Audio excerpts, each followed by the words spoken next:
Hello guys, ഇന്നൊരു മൂന്നാർ വ്ളോഗാണ് കേട്ടോ. അപ്പോൾ നമ്മൾ രാവിലെ തന്നെ ഇറങ്ങി. രാവിലെ ഒരു 7 മണി ആ ഒരു സമയത്തായിട്ട് നമ്മൾ ഇറങ്ങിയത്. കൂടെ നമ്മുടെ അഡ്വിൻ ചേട്ടനും ഷെറിനും ഉണ്ട്. ഞങ്ങൾ 4 പേരായിട്ടാണ് പോണത്. അപ്പോൾ ഞങ്ങൾ രാവിലത്തെ ഫുഡ് കഴിച്ചിട്ടില്ല. അപ്പോൾ പോണ വഴിന്ന് ഇവിടെ നിന്ന് ഇങ്ങനെ ഫുഡ് കഴിക്കാമെന്ന് പറഞ്ഞിട്ടാണ് പോണത് കേട്ടോ. ഫുഡൊക്കെ കഴിച്ച് കുറച്ച് കഴിഞ്ഞ് വിശന്നപ്പോൾ ഞങ്ങൾ ഒരു കരിക്കൊക്കെ കുടിച്ചു. പിന്നെ ഈ വഴി കണ്ടപ്പോൾ ഒരു സന്തോഷമായി. ഏകദേശം അടുത്തെത്താറായില്ല. പക്ഷെ നേരമാണെങ്കിലും ചെറിയ തണുപ്പൊക്കെ ഇവിടെ ഫീൽ ചെയ്യുന്നുണ്ടായിരുന്നു കേട്ടോ. അങ്ങനെ പോയിക്കൊണ്ടിരിക്കുന്ന സമയത്താണ് ഈ വാട്ടർഫോൾസ് കണ്ടത്. ഇത് ചീയപ്പാറ വാട്ടർഫോൾസ് ആണ്. അത്യാവശ്യം ക്രൗഡൊക്കെ ഉണ്ട് അവിടെ. പിന്നെ അതൊക്കെ കണ്ട് പിന്നെ ഞങ്ങൾ പതുക്കെ റിസോർട്ടിലേക്ക് വണ്ടി എടുത്തു. നമ്മുടെ റിസോർട്ട് ഒരു ഡാമിൻ്റെ അടുത്തൊക്കെയാണ്. ചെങ്കുലം ആനച്ചാല് ആ ഒരു സ്ഥലത്താണ് നമ്മുടെ റിസോർട്ട് വരുന്നത്. നമ്മൾ പുറത്തുനിന്ന് ഫുഡ് വാങ്ങിച്ചിട്ട് റിസോർട്ടിൽ പോയിട്ട് കഴിക്കുകയാണ് ചെയ്തത്. അധികം സമയം കളയാണ്ട് അടുത്തുള്ള സ്ഥലങ്ങൾ കാണാൻ പോയി. നമ്മുടെ റിസോർട്ടിന് അടുത്താണ് കേട്ടോ ഈ ഡാമും ഈ റിപ്പിൾ വാട്ടർഫോൾസ് ഒക്കെ. റിപ്പിൾ വാട്ടർഫോൾസിൻ്റെ ഒരു ഷോർട്ട് വീഡിയോ ഞാൻ ഓൾറെഡി അപ്ലോഡ് ചെയ്തിട്ടുണ്ട്. അപ്പോൾ അതെല്ലാവരും ഒന്ന് കണ്ടോളൂ. പിന്നെ ഞങ്ങൾ നേരെ റിസോർട്ടിലേക്ക് തന്നെ പോയി. ഡേ 1 നമ്മൾ റിപ്പിൾ വാട്ടർഫാൾസിലേക്ക് മാത്രമേ പോയുള്ളൂ കേട്ടോ.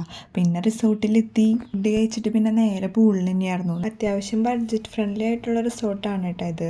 ഐസ് മിസ്റ്റ് റിസോർട്ട് എന്നാട്ടാ പേര്. പിന്നെ പ്രൈവറ്റ് പൂളല്ല, അത് പബ്ലിക് പൂളാണ്. നമ്മളിറങ്ങിയ സമയത്ത് അവിടെ പിന്നെ ആരും ഉണ്ടായിരുന്നില്ല. ഡേ 2 നമ്മൾ രാവിലെ റിസോർട്ടിൽ നിന്ന് ഫുഡ് കഴിച്ചിട്ട് ഒരു 11 മണിക്ക് ആയപ്പോൾ റിസോർട്ടിൽ നിന്ന് ചെക്കൗട്ട് ചെയ്തു. അത്യാവശ്യം നന്നായിട്ട് എൻജോയ് ചെയ്യാൻ പറ്റുന്ന റിസോർട്ട് തന്നെയായിരുന്നു കേട്ടോ.